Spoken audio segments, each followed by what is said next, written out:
नमस्कार दोस्तों, E science board में आपका स्वागत है। आज हम लोग पढ़ने वाले 12th क्लास बायो, जिसके अंतर्गत पढ़ने वाले हैं बीजाणु जनन के बारे में।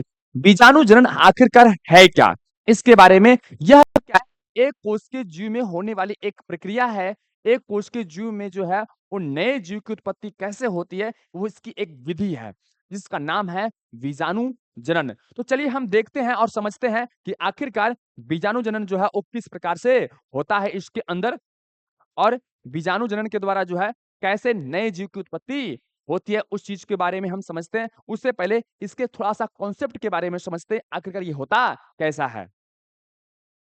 देखिए, सबसे पहले हम समझते हैं बीजाणु बीजाणु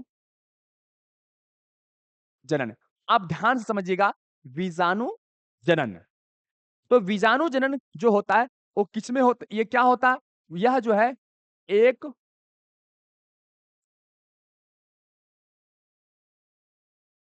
एक कोश के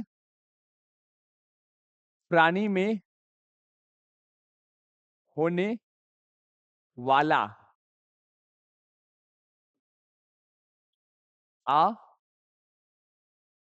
अलैंगिक जनन है। क्या है? बीजाणु जनन क्या है? एक कोश के प्राणी में होने वाला एक क्या है? अलैंगिक जनन है। क्या है? अलैंगिक जनन है। और यह अलैंगिक जनन जो है, यह एक उन्नत विधि है। अलैंगिक जनन कैसी विधि है? एक उन्नत, एक विशेष प्रकार के विधि है। अब यह जो है, इसमें आप जरा ध्यान दीजिएगा, बीजाणु जनन यानी इसके अंदर ये अलैंगिक जनन की क्या है? एक विधि है।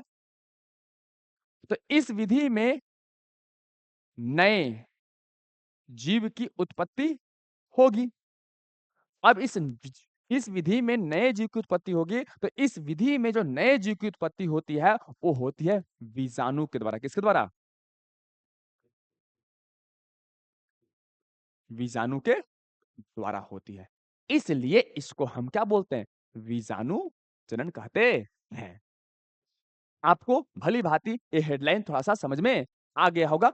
अभी बड़ा ही आसान तरीके से और बड़ा ही बेहतरीन तरीके इस चीज को समझेंगे कि आखिरकार ये बीजाणु जनन होता क्या है। देखिए, तो बीजाणु जनन क्या होता है? बीजाणु जनन जो है एक कोश के प्राणी में होने वाला जो है एक अलैंगिक जनन की विधि है। अलैंगिक जनन क्या है? एक विधि है। यह और अलैंगिक जनन के द्वारा जो है इसमें नए जीव की उत्पत्ति है, और इसमें नए जीव की उत्पत्ति जो होता है वो बीजाणु के द्वारा होती है। और इसीलिए इसको हम बोलते हैं बीजाणु जनन कहते हैं। अब यहाँ पर बात आता है कि ये बीजाणु जनन जो है वो किसमें होता है? किसमें होता है? तो ये होता है कवक में। किसमें होता है? शैवाल में और कुछ जीवाणु में। ये जीवाणु में, इसके अंदर जो है ये क्या होता है? बीजाणु जनन होता है। अब यहाँ पे आता है कि इन सभी के अंदर ये बीजाणु जनन होने के लिए, इस बीजाणु जनन को होने के लिए जो है वो क्या चाहिए? एक परिस्थिति चाहिए होता है। क्या होता है? परिस्थिति चाहिए होता है। किसको? शैवाल को, कवक को और जीवाणु को। इन सभी को जो है वो क्या चाहिए होता है? एक परिस्थिति। कैसा परिस्थिति? तो इसके लिए दो परिस्थिति जिम्मेवार होता है। एक होता है अनुकूल परिस्थिति और दूसरा होता है प्रतिकूल परिस्थिति। दो परिस्थिति क्या होता है? दो परिस्थिति जो है वो जिम्मेवार होता है। अब यहाँ पे समझते हैं कि ये दो परिस्थिति क्या होता है और कैसे होता है ना? तो देखिए, आप बेसिक तौर पे आप समझ सकते हैं। देखिए, आप समझ सकते हैं कि किसी भी प्राणी के लिए जनन करने के लिए उसका कोई ना कोई मौसम या कोई ना कोई समय या कोई ना कोई जो है हार्मोनल डिस्ट्रैक्शन होता है, तब जाकर उसके अंदर जनन की प्रक्रिया शुरू होती है। उसी प्रकार से कवक और शैवाल और जीवाणुओं में बीजाणु जनन के द्वारा जो है वो नए जीव की उत्पत्ति के लिए जो है वो दो परिस्थिति जिम्मेवार होता है। एक होता है अनुकूल परिस्थिति और एक होता है प्रतिकूल परिस्थिति।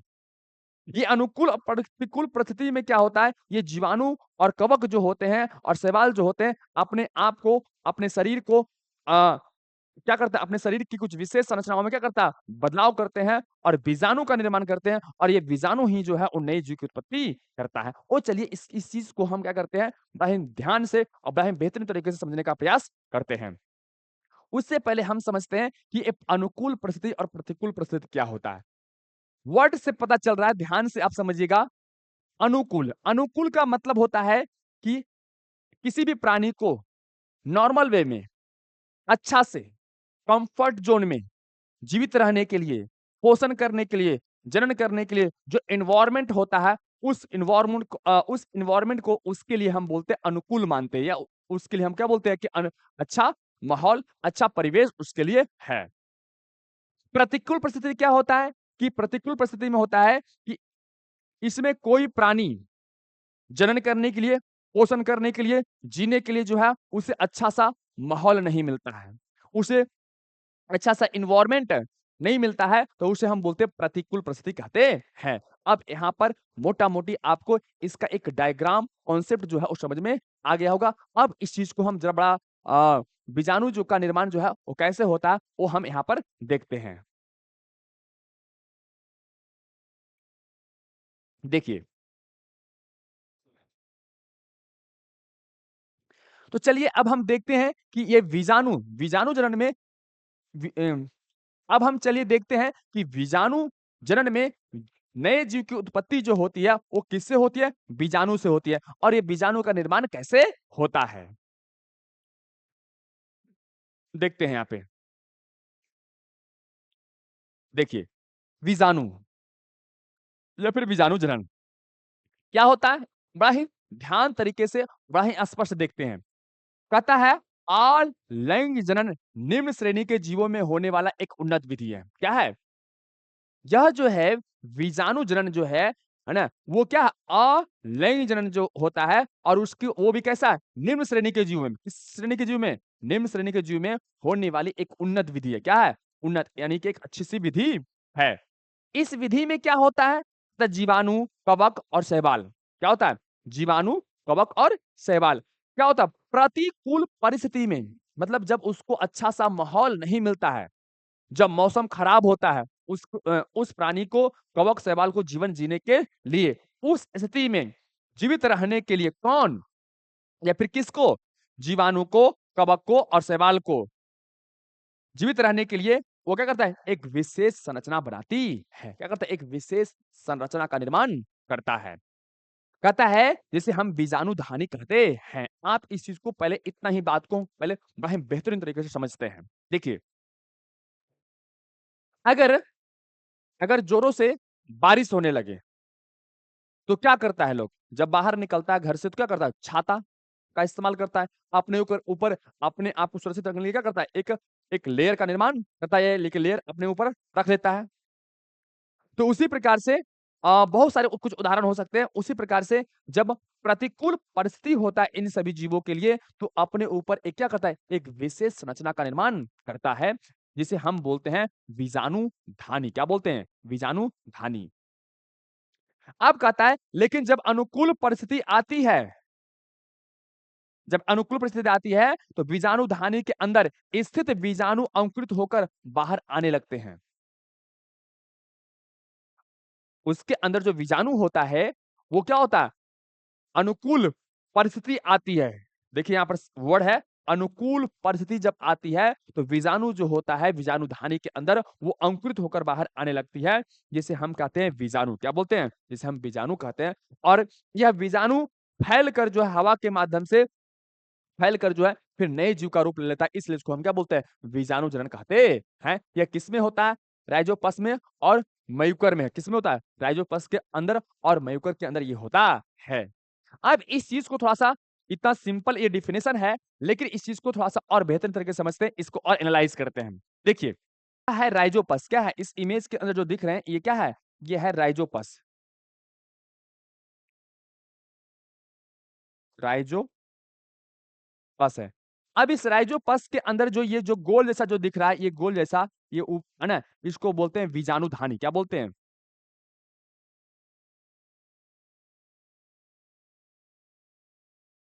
बीजाणुधानी। अब ये बीजाणु धानी के अंदर जो है वो बीजाणु का क्या होता है, ये गोल गोल जो दिख रहा है वो क्या है, बीजाणु। बीजाणु है, क्या है, इसे हम बोलते हैं बीजाणु।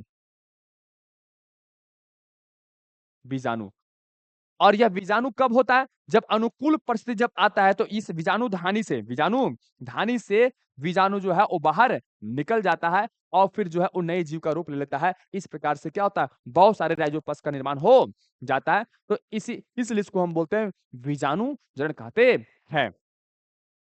अब यहाँ पर जो बेसिक तौर पे जो हमें अब यहाँ पर जो हमें जो समझना है बच्चों, वो है कि यह जो है वो आखिरकार होता किस प्रकार से है। या दो प्रकार के होते हैं, या एक होता है, क्या होता है, एक को हम बोलते हैं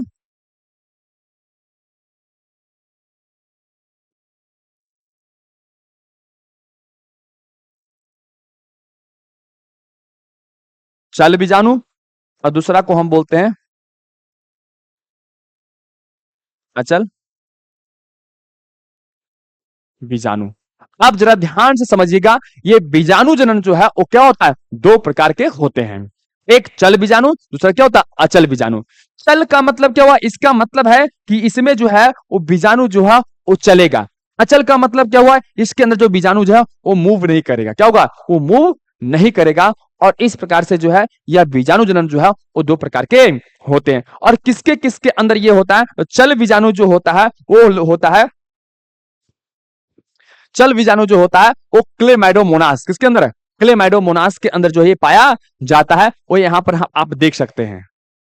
देखिए ये क्या है, यह बीजाणु जो है वो दो प्रकार के होते हैं। चल बीजाणु क्या होता है, वैसा बीजाणु, वैसा बीजाणु जिसमें कसाभिकाएं पाई जाती है उसे हम चल बीजाणु कहते हैं। मतलब कि कवक, क्या, कवक या फिर शैवाल, कवक या शैवाल, कवक या शैवाल। तो ये कवक और शैवाल के अंदर जो है अनुकूल परिस्थिति, सॉरी प्रतिकूल परिस्थिति जब आती है, क्या आती है, प्रतिकूल परिस्थिति जब आती है, तो बीजाणु धानी का निर्माण करता है। और बीजाणु धानी के अंदर क्या होता है, बीजाणु बनते हैं। वो कैसे बनता है वो अभी हम बताएंगे। बीजाणु बनता है और जब अनुकूल परिस्थिति आती है तो वो बीजाणु फटकर क्या होता है, बाहर निकल जाता है। क्या होता है, बाहर निकल जाता है।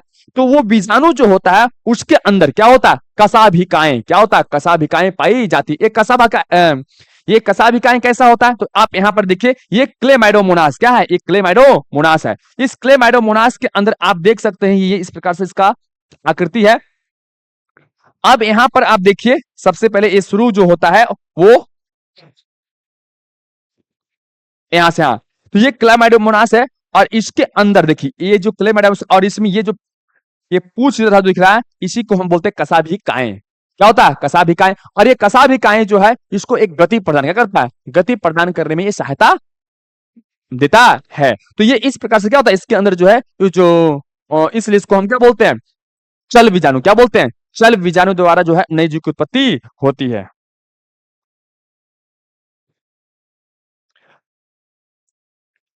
किसमें होता है, क्लेमाइडोमोनास में। दूसरा क्या है, अचल बीजाणु, वैसा बीजाणु, क्या है, वैसा बीजाणु जिसमें जो है कसाभिकाएं जो है वो नहीं पाई जाती है, उसे हम क्या बोलते हैं, अचल बीजाणु। जिसमें कसाभिकाएं पाई नहीं पाई जाती है उसे हम क्या बोलते हैं, जिसमें इलोथ्रिक्स, क्या बोलते हैं, इलोथ्रिक्स। अब यहाँ पर जो दिख रहा है वो क्या है, इलोथ्रिक्स है। क्या है, ये इलोथ्रिक्स का जो है वो इमेज है। क्या है, इलोथ्रिक्स का इलोथ्रिक्स जो है इस प्रकार से कुछ दिखता है और इसके अंदर इस प्रकार से जो है वो जनन की प्रक्रिया होती है। अब इन सभी उदाहरणों को हम बड़ा ही बेहतरीन तरीके से और सरल तरीके से समझने का प्रयास करेंगे कि कैसे इसके अंदर जो है बीजाणु के द्वारा नए जीव की उत्पत्ति होती है। तो चलिए बारी बारी से हम इसको देखते हैं। पहले देखते हैं चल बीजाणु। चल बीजाणु में क्या होता है, आप यहां पर देखिए, यह एक क्लेमाइडोमोनास है। क्या है, क्लेमाइडोमोनास है। और इस क्लेमाइडोमोनास के अंदर जो होता है वो इसका ये क्या है, इसका ये जो है वो एक केंद्रक है। क्या है, ये केंद्रक है, ये दिख रहा है केंद्रक। केंद्रक कुछ समय के बाद सबसे पहले ये टूटता है और टूट कर जो है वो एक यहां पर आया और यहां पर देखिए टूट कर जो है वो दो केंद्रक में बदल क्या हो गया, और ये दो केंद्रक और फिर जब टूटता है तो ये क्या हो गया, ये चार हो गया। और इस प्रकार से बहुत सारे केंद्रक का निर्माण हो जाता है। अब यहां पर जरा ध्यान से समझिएगा, अभी हमने देखा कि कोई शैवाल या क्लेमाइडोमोनास। ये क्लेमाइडोमोनास क्या है? क्लेमाइडोमोनास जो है एक प्रकार का जो है क्या है? कवक है। कैसा है? कव, हाँ कवक क्या है?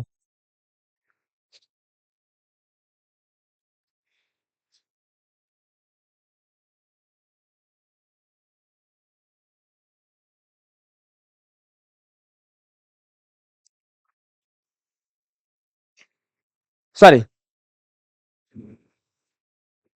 ये क्लेमाइडोमोनास जो है वो क्या है? क्लेमाइडोमोनास जो है एक प्रकार का जो है वो शैवाल है। क्या है? शैवाल। आपसे यहाँ पर एक सवाल आएगा, क्लेमाइडोमोनास क्या है? एक शैवाल है। क्लेमाइडोमोनास में किस प्रकार का बीजाणु जनन होता है? तो क्लेमाइडोमोनास के अंदर जो है वो चल कैसा होता है? चल बीजाणु जनन होता है। कैसा होता है? चल बीजाणु जनन होता है। ये कैसे होता है इस चीज को समझते हैं। देखिए यहाँ पर मान लिया कि यह क्लेमाइडोमोनास है। क्या है? एक क्लेमाइडोमोनास है और इसका ये यह केंद्रक है। क्या है? यह केंद्रक है। समय बीतेगा क्योंकि जब कोई भी कोशिकाएं जब मेच्योर हो जाती है तो उसके अंदर विभाज उसका केंद्रक जो है अपने आप को डिवाइड करता है। तो ये तोड़ता है अपने आप को। क्या करता है? विभाजित करता है। ये एक केंद्रक से क्या हुआ? दो केंद्रक, दो से क्या हो गया? दो से जो है वो क्या हो जाता है? ये चार हो जाता है। क्या हो जाता है? चार। इसी प्रकार से जैसे यहां पर देख सकते हैं,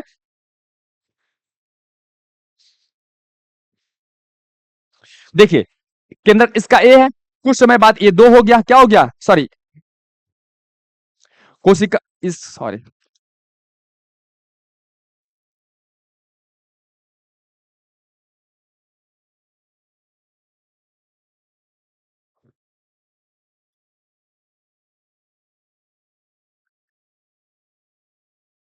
क्लेमाइडोमोनास का एक सवाल है। क्या है? क्लेमाइडोमोनास का एक सवाल है।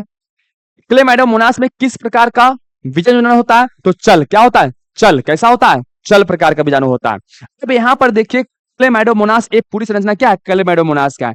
अब इसमें आप देख सकते हैं इसका ये केंद्रक है। कुछ समय उपरांत जो है केंद्रक जो है अपने आप को दो भाग में क्या करता है? डिवाइड करता है। देखिए यहाँ पर क्या हुआ? एक से दो हो गया और दो से यहाँ क्या हो गया? चार हो गया। और चार से फिर क्या हुआ? यहाँ पर इसके अंदर फ्लैजिला यानी कि ये कसाभिकाएं उत्पन्न हो गई। अब यहाँ पर जरा ध्यान दीजिएगा, ये जो इसके अंदर एक केंद्रक से दो हुआ, दो से क्या हुआ? चार। ये जो पूरी जो संरचना इसके ऊपर जो गोल है इसको हम बोलते हैं बीजाणुधानी। क्या बोलते हैं? बीजाणु धानी। अब यह बीजाणुधानी जब क्या होता है? जब यह जो है वो, जरा ध्यान दीजिएगा कहां पे कैसे। देखिए यहाँ पे क्या बताए थे अभी, अनुकूल परिस्थिति आती है तब। क्या होता है? अनुकूल परिस्थिति जब आती है तब। तो जब अनुकूल परिस्थिति जब आती है तब यहां पर जो है यह क्या होता है? ये फट जाता। क्या होता? फट जाता है। और फटने के बाद यह जो है जो निकल रहा है जूस्पोर यानी कि बीजाणु। क्या है? ये बीजाणु। अब बीजाणु जो होता है वो पुनः जो है इस प्रकार से क्या होता है? ये नया क्लेमाइडोमोनास का रूप ले लेता है और फिर ये मेच्योर होता है और फिर से ये प्रक्रिया शुरू हो जाती है और इस प्रकार से जो है इसके अंदर बीजाणु का निर्माण, बीजाणुओं के द्वारा नए नए क्लेमाइडोमोनास का निर्माण होता है। तो ये हुआ क्या चीज? चल बीजाणु। अब हम देखते हैं अचल बीजाणु क्या है। ये होता है इलोथ्रिक्स के अंदर। क्या होता है? इलोथ्रिक्स के अंदर होता है। इसके साथ साथ जो है वो पेनिसिलिन, पेनिसिलिन हो बोल सकते हैं इसको, या फिर बोल सकते हैं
देखिए, अब यहाँ पर जो है, ये जो है वो अचल बीजाणु, ये यूरोथ्रिक्स के अंदर भी होता है, जो इस प्रकार से यहाँ पर दिखाया गया यूरोथ्रिक्स है।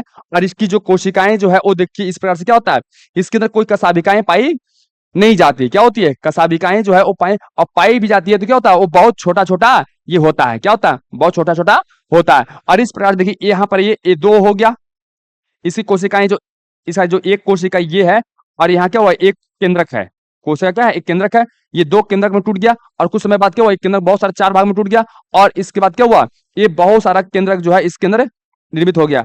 और यह जो ये बना है पूरी संरचना, इसको हम बोलते हैं बीजाणु। क्या बोलते हैं, बीजाणु। और ये पूरी संरचना को हम बोलते हैं बीजाणु धानी। जब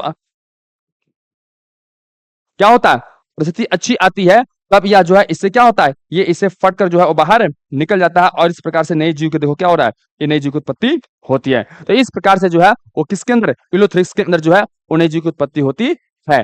अब इसके साथ साथ जो है वो है, एक है कोने कोनेडिया। एक कोनेडिया के अंदर, ये कोनेडिया कैसा होता है उसके बारे में हम देखते हैं। एक कोनेडिया के अंदर भी अचल बीजाणु के द्वारा जो है इसमें जो है वो नए जीव की उत्पत्ति होती है।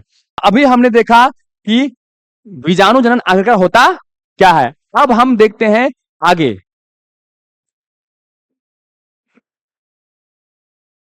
देखिए अब यहां पर क्या है, अब अगला टॉपिक जो है वो है खंडन। क्या है, इससे पहले हम पढ़े थे विखंडन के बारे में। ये खंडन और विखंडन क्या होता है, ये जो है दो वर्ड है, एक और इसमें देखने को मिलता है, वो है विखंडन। क्या है,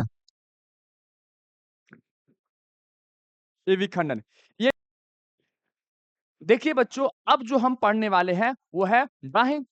टॉपिक जो है मिलता जुलता एक ही चीज जो है वो दो तरह से दिखता है, नाम एक ही तरह का है लेकिन इसके अंतर होता है। बच्चे अक्सर यहाँ पर जो है वो मिस कर जाते हैं, इसलिए यहाँ पर आप थोड़ा बड़ा ध्यान से देखिएगा। दो वर्ड हम यहाँ पर लिख रहे हैं, एक है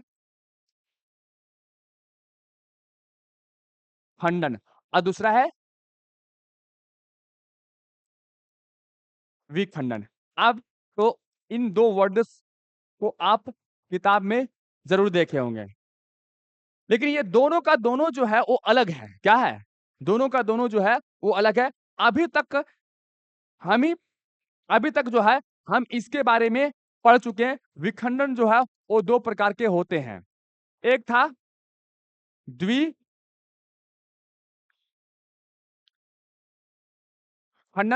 और एक था, ये था बहुखंडन। इसके दो प्रकार थे। क्या था, इसका जो है वो दो प्रकार था। यह बेसिक तौर पे जो है वो किसके अंदर होता है, यह जो है एक कोशिकीय, एक कोशिकीय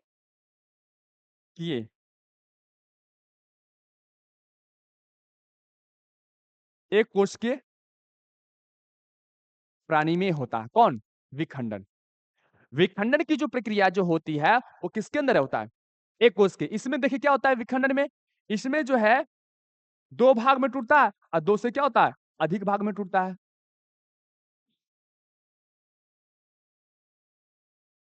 पर आता है एक बात और है विखंडन में, इसमें जो टूटता, टूटने की बात कर रहे हैं, क्या कर रहे हैं, टूटता या टूटना, ये टूटने की बात हम कर रहे हैं। तो क्या टूटता है, क्या टूटेगा इसके अंदर, तो इसके अंदर जो है वो टूटता है कोशिका। जो समझने वाली बात है, बच्चे इस दोनों टॉपिक में अक्सर जो है वो फंस जाते हैं। क्या होते हैं, इसमें जो है कोशिका का विभाजन होता है, किसके अंदर है, विखंडन के अंदर जो है वो कोशिका का विभाजन होगा।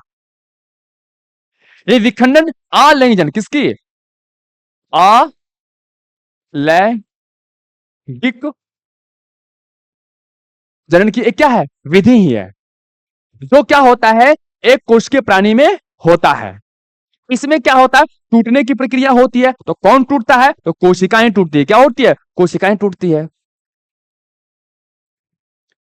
यह कितने प्रकार के होते हैं, दो प्रकार के, द्विखंडन और बहुखंडन। द्विखंडन में कोशिकाएं दो भाग में टूटेगी और दो जीव बनेगा। इसमें जो है बहुखंडन में दो से अधिक भाग में टूटेगा और दो से अधिक जीव बनेंगे। सिंपल एकदम है, क्लियर। अभी हम पढ़ने वाले हैं खंडन के बारे में, लेकिन खंडन को पढ़ने से पहले हमें विखंडन के बारे में समझना पड़ेगा, क्योंकि एग्जाम में अक्सर यहां पर बच्चे जो है वो गलती कर जाते हैं ऑप्शन में, या फिर इसका सवाल पूछ दिया जाता है 2 नंबर का, तो दिमाग में जो काम करता है उस समय वो लिख दिया जाता है, और इन दोनों चीज के बारे में जो बेसिक अंतर है उसे हमें समझना पड़ेगा। और आप इसको बड़ा ध्यान से समझिए, बड़ा ही आसान है, अगर एक बार में दोनों को समझिएगा बड़ा ही आसान से, बड़ा ही बेहतरीन तरीके से समझ में आ जाएगा। तो एक बार फिर से देखते हैं अगर होता क्या विखंडन। विखंडन क्या होता है? एक कोश के प्राणी में होता है। इसमें क्या होता है? इसमें टूटने की प्रक्रिया होती है। तो कौन टूटता है? कोशिकाएं टूटती है। क्या होती है? कोशिकाएं टूटती है। कैसे कैसे टूटता है? तो द्विखंडन 2 भाग में टूटेगा या 2 से अधिक भाग में टूटेगा। 2 भाग में टूटेगा तो उसे 2 जीव की उत्पत्ति होगी, 2 से अधिक भाग में टूटेगा तो 2 से अधिक जीव की उत्पत्ति होगी। अब यहां पर आते हैं, नाम देख रहे हैं दोनों में, खंडन और विखंडन सेम सेम है, दोनों में टूटता ही है। ऐसा मत समझिएगा कि इसमें टूट रहा है और इसमें कुछ और होगा। इसमें टूटता है कोशिका। क्या टूटता है? कोशिका। क्या टूटता है? कोशिका टूटती है। जैसे इसमें होता है, किसमें होता है? अमीबा,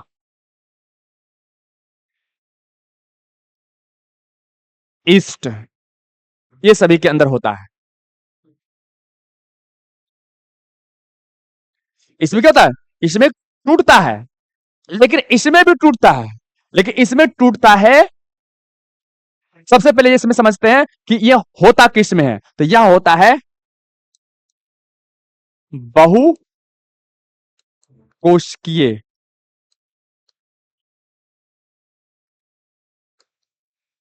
जीव में। किसमें होता है? यह जो होता है बहुकोशिकीय जीव में होता है। खंडन की जो प्रक्रिया जो होती है वो अलिंगन की एक विधि है। यह भी क्या? यह भी है अलिंग जनन की जो है वो विधि है।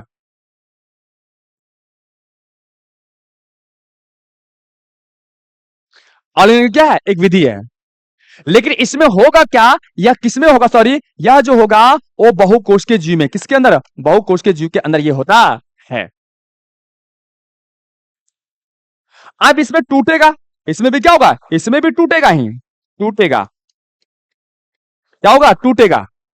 तो इसमें क्या टूटेगा? तो इसमें टूटता है शरीर। समझिएगा ध्यान से, दोनों में बेसिक अंतर। इसमें टूटता है शरीर, इसमें टूटता है कोशिका। क्या टूटता है? विखंडन के अंदर, विखंडन के अंदर जो है कोशिकाएं 2 भाग में टूटेगी और जीव का निर्माण होगा, और इसके अंदर टूटेगा, शरीर टूटेगा। क्या होगा? शरीर टूटेगा और जीव की उत्पत्ति होगी, नए जीव की उत्पत्ति होगी। यहां पर भी जो है वो नया जीव क्या होगा? नया जीव बनेगा। और यहां पर भी जो है वो शरीर जब टूटेगा तो नया जीव बनेगा। समझते, पहले कॉन्सेप्ट को समझिए, ये कॉन्सेप्ट है दोनों के अंदर। इस चीज को पहले आपको समझना पड़ेगा, क्योंकि दोनों का नाम एक जैसा है और काम क्या है? अलग अलग है। टूटना इसमें भी होता है, टूटना इसमें भी होता है। इसमें कोशिकाएं टूटेगी, इसमें क्या होता है? शरीर टूटता है। यह बहुकोश के जीव में होगा, यह एक कोश के जीव में होगा। यह भी आलिंगन की एक विधि है और यह भी आलिंगन की एक विधि है। इसका नाम खंडन है, इसको हम बोलते हैं विखंडन। यह 2 प्रकार के होते हैं, द्विखंडन और बहुखंडन। तो भली भांति आपको समझ में आ गया होगा ये दोनों का अंतर क्या है। अब यहां पर आप देख सकते हैं इसका डिफिनेशन और अन्य चीज के बारे में। देखिए खंडन, अब यहां पर समझते हैं। कहता है यह जो है अलिंग जनन, कहता है वैसा अलिंग जनन जिसमें क्या होता है? जिसमें किसी जीव के शरीर क्या होता है? 2 या 2 से अधिक भाग में टूट जाता है।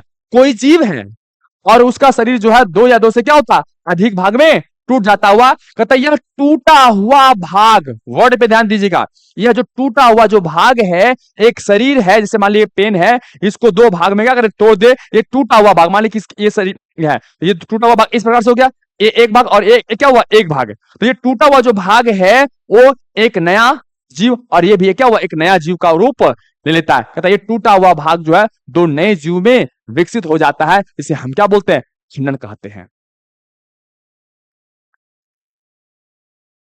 अब इसमें जो ध्यान देने वाली बात है वो इस वर्ड पे, शरीर क्या होता है, शरीर, यहां पे शरीर, उसमें क्या है, कोशिकाएं, उसमें कोशिका दो भाग में टूटती है, लेकिन खंडन में शरीर दो भाग में टूटता है या दो से अधिक भाग में टूटता है, और टूटा हुआ भाग जो है उन दो नए जीव का रूप ले लेता है, जैसे कि यहां पर दिखाया गया है। देखिए ये स्पाइरो गायरा है, क्या है, स्पाइरो गायरा है, ये एक पूरा शरीर है, क्या होता है, एक पूरा शरीर है, ध्यान पर ध्यान समझिएगा, ये क्या है, पूरा शरीर है, ये दो भाग में क्या हो गया, टूट गया, और जब टूट गया तो ये एक भाग और ये दो भाग, अब ये पुनः विकसित क्या हुआ, ये वृद्धि करेगा, अब पूरा ऐसा ही बन जाएगा। इससे अच्छा आपको उदाहरण यहां दिखने को मिलेगा, है ना, प्लेनेरिया के अंदर, किसके अंदर, प्लेनेरिया में, प्लेनेरिया, प्लेनेरिया के अंदर। अब देखिए ये प्लेनेरिया है, अब बीच से ये क्या हुआ, कट गया, बीच से क्या हुआ, ये कट गया, अब कटा हुआ भाग जो ये देख रहे हैं इतना, ये इस तरह से इतना, ये भाग आपको, ये पुनः से इतना जो पूछ वाला भाग है वो यहां से देखिए क्या हो गया है, इस प्रकार से ये डेवलपमेंट हो गया है, और इसका ये वाला भाग जो था, इसका ये थथुन जो है क्या हुआ, ये अगला भाग जो है ये इस प्रकार से, ये अगला भाग ये क्या होगा, ये बन गया। देखिए इसके दो भाग हुए, एक भाग ए और इसका एक भाग, ए दो भाग में टूटा, इसका भाग जब क्या हुआ, ये वाला था, तो ये वाला भाग बना, ये वाला भाग पिछला का भाग क्या हो गया, बन गया। अब इसमें क्या था, ये पिछला का भाग था, तो ये अगला भाग क्या हो गया, ये थथुन जो है क्या हो गया, ये बन गया। तो देखिए क्या है, इसमें प्लेनेरिया में एक जीव है, क्या है, एक जीव है, इसका शरीर क्या हुआ, दो भाग में टूटा, दो भाग में क्या हुआ, टूटा, और टूटकर दो नए जीव का रूप ले लिया। प्लेनेरिया में क्या होता है, प्लेनेरिया में आपसे सवाल पूछेगा, प्लेनेरिया में क्या होगा, तो खंडन क्या होता है, क्या होता है, प्लेनेरिया के अंदर क्या होता है, खंडन, स्पाइरोगारा के अंदर क्या होता है, खंडन के द्वारा क्या होता है, खंडन विधि के द्वारा जो है वो अलिंजन की प्रक्रिया होती है, या खंडन विधि के द्वारा जो है नए जीव की उत्पत्ति होती है, किसके अंदर, प्लेनेरिया, स्पाइरोगायरा के अंदर और प्लेनेरिया के अंदर। अब उसी प्रकार से देखिए यहाँ पर हाइड्रा है, क्या है, हाइड्रा, हाइड्रा, हाइड्रा में देखिए क्या है, ये पूरा शरीर है, टूट गया, टूटने के बाद इसका देखिए, इसका जो पूछ वाला भाग है यहाँ पर टूटा, देखिए यहाँ टूटने के बाद यहाँ से ये वाला भाग पूरा क्या हुआ, इसका पूछ जो है पूरा बन गया, पूरा हाइड्रा, ये क्या हुआ, पूरा हाइड्रा का रूप ले लिया। अब इसका ये पूछ वाला था, अब इसका अगला थथुन क्या हो गया, बन गया। तो इस प्रकार से क्या होता है, शरीर टूट कर दो नए जीव का रूप लेता है। उसी प्रकार से है स्टारफिश, क्या है, स्टारफिश, स्टारफिश के अंदर कोई अगर लेग टूट गया, जैसे मान लीजिए ये एक इस तरह से ये टूट गया, तो ये क्या होता है, टूटा हुआ भाग जो है इसके अंदर इससे टूट गया था, तो ये वाला इसमें पूरा बन गया, और ये वाला टूटा तो इसका पूरा क्या हुआ, ये इतना पूरा बन गया, देखिए इतना, इतना पूरा बन गया, इससे इतना पूरा बना, और इससे जो इसके अंदर जो है इतना पूरा बना, तो ये खंडन है। कहता है यह बहुकोश के जीव में होता है, जबकि विखंडन की प्रक्रिया जो है ना, एक कोश के जीव में क्या होता है, एक कोश के, ध्यान दीजिएगा यहाँ पर, एक कोश के जीव में होता है, जैसे स्पाइरोगायरा, क्या है, स्पाइरोगायरा, ये इसका पूरा जो एग्जाम्पल है ये खंडन का, वो क्या, स्पाइरोगायरा हो गया, प्लेनेरिया हो गया, हाइड्रा हो गया, स्टारफिश हो गया, क्या हो गया, स्टारफिश हो गया। तो ये सिंपल टॉपिक था, अब बड़ा ही बेहतरीन है, और आपको भली भांति पूरी तरह समझ में आ गया होगा। अगर इससे पहले कि यदि आप नए हैं तो मेरे चैनल को एक बार सब्सक्राइब कीजिए, अपने मित्र के पास शेयर कीजिए, अधिक से अधिक मेरे चैनल को क्या कीजिए, शेयर कीजिए। अब हम आगे देखते हैं, अब यहां पर देखते हैं अगला ऑल इंजन की विधि। ऑल इंजन की जो अगला विधि है वो है पुनरुद्ध भवन या पूर्ण जनन। क्या है, पुनरुद्ध भवन या पूर्ण जनन, ये क्या है, देखिए विखंडन अभी पढ़े थे, और खंडन दोनों के अंतर जो अंदर जो है अंतर हम समझे थे, दोनों में क्या हो रहा था, टूट रहा था, उसी से ये मिलता जुलता है, उसी से क्या है, ये मिलता जुलता है। पहले हम वहीं पर चलते हैं,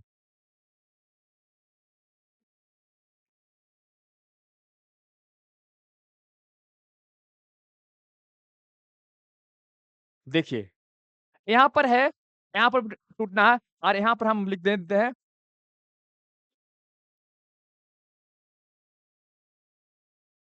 पुनरुद्भवन। क्या है? पुनरुद्भवन। ये पुनरुद्भवन की जो प्रक्रिया है,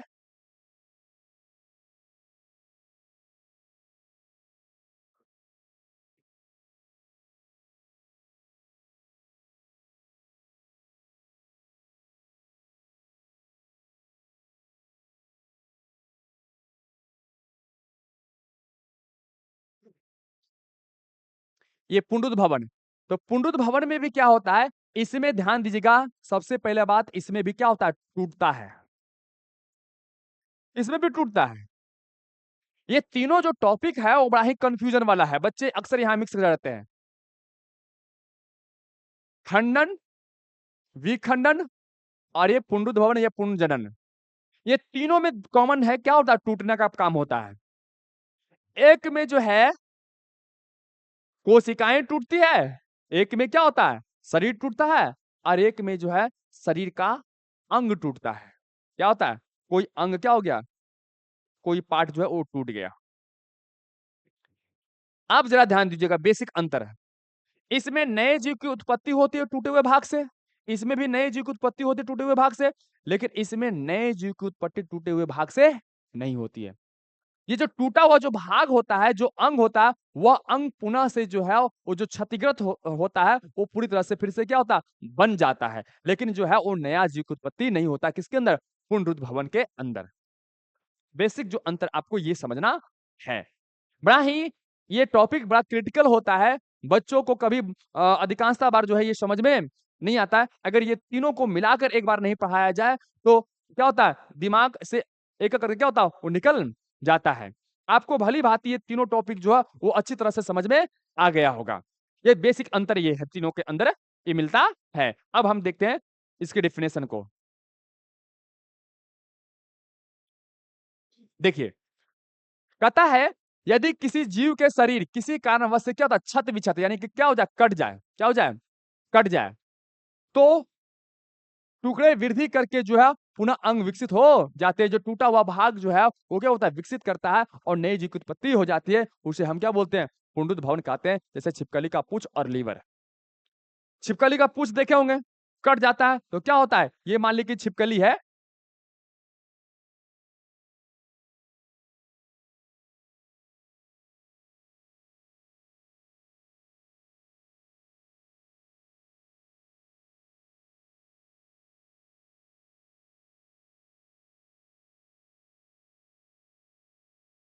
ये छिपकली है और छिपकली का ये क्या हो गया, ये पूंछ क्या हुआ, कट गया। क्या हो गया, कट गया। तो कट जाने के बाद ये पूंछ जो है पुनः क्या होता है, वो बन जाता है। लीवर में भी क्या होता है, ये लीवर जो होता है, ये लीवर,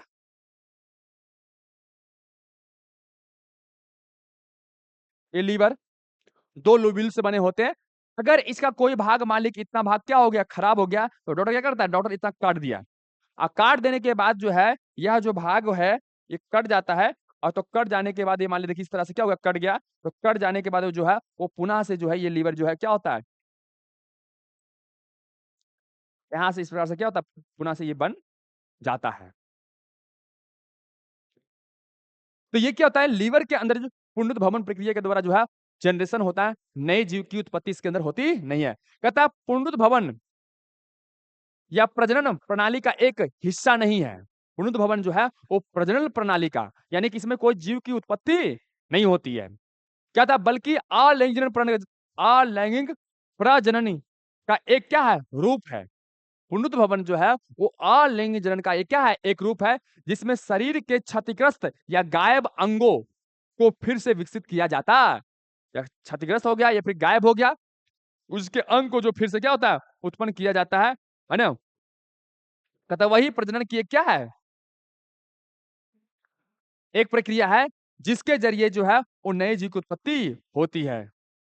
वहीं प्रजनन क्या है? वहीं पे कहता है, वहीं पर क्या है? वहीं पर प्रजनन, प्रजनन माने नए जीव की उत्पत्ति क्या है? एक प्रक्रिया है और इसके ज़रिए जो है नए जीव की उत्पत्ति होती है, लेकिन पुनरुत्थ भवन के द्वारा जो है वो नए जीव की उत्पत्ति नहीं होती है। तो इस प्रकार से हमने समझा है। इससे कि पहले यदि आप नए हैं तो मेरे चैनल को सब्सक्राइब कीजिए। ये 3 टॉपिक जो है बड़ा ही बेहतरीन तरीके से हम समझाने का प्रयास किए। अगर किसी प्रकार का कोई समस्या हुआ है तो आप कमेंट कर सकते हैं और मैसेज कर सकते हैं। आपको समस्याओं का समाधान जो है वो किया जाएगा। धन्यवाद।